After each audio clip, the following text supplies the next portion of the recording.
my way to the borderline, looking up towards the friendly skies. Everything that I thought I had taken right before my eyes. Oh yeah. Give me faith, give me love, 'cause I need it. Show me grace, make me strong, let me feel it. Where to go, can I walk to redemption? Don't know how we'll be okay, but I'll find a way.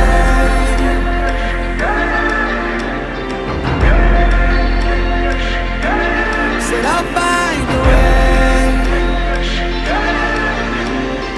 Don't know how we'll be okay, but I'll find a way. Do you remember back when we used to play? Do you remember when you put me in my place? Do you remember when you told me I should go and I left you fighting all alone? I see the writings on the wall, I feel it coming, yes I know. Us together like before.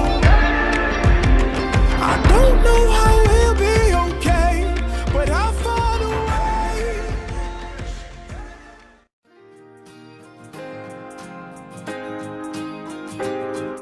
The sun won't shine forever. I'd rather have fun now or never.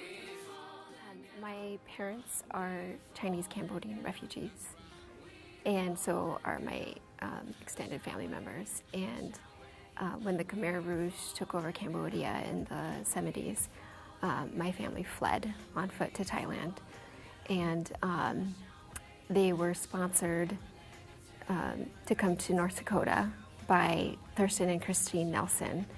And without them helping them resettle, my family wouldn't be where they are today. And so their generosity has inspired me to come alongside other refugees that are resettling here to start over. And I want to be that encouragement to those who are starting over.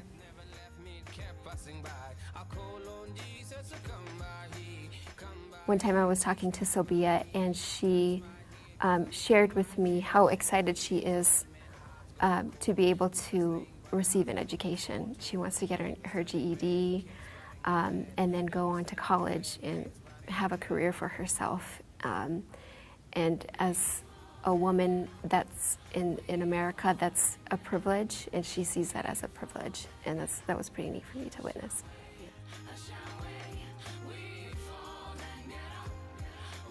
I live a very sheltered life. I didn't know any Muslim people, and so I was a little hesitant just because of the media does not portray Muslim people very well.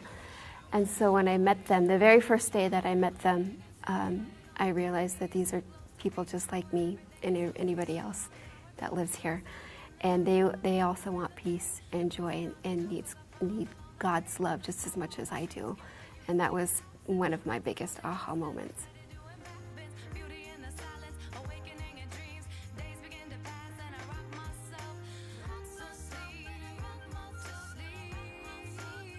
We got involved in helping the refugees after a presentation at church from Nick and Laura Armstrong, and just really touched our hearts. We got excellent training, and they just challenged us to get beyond ourselves and our fears and our feeling that we didn't have enough resources, and so we jumped in. It's been a wonderful experience. I asked Nick Armstrong, what can I do? He said, well, Steve Rainey at the English Language Center can always use volunteers. So I went over there and applied and had background check and all that. And so I started helping out with the classes at the English Language Center. And then one of the classes was losing its volunteer instructor. So I kind of raised my hand, and now I have my own class. World Relief has set up a group of women who meet, refugee women, every other week. And we meet for a couple of hours. And the first meeting was incredible. These ladies arrived, they looked so worried and so somber and so frightened. But by the end of the hour, we were all laughing and hugging. And I don't think I've ever seen a greater change in a group of ladies in a short amount of time.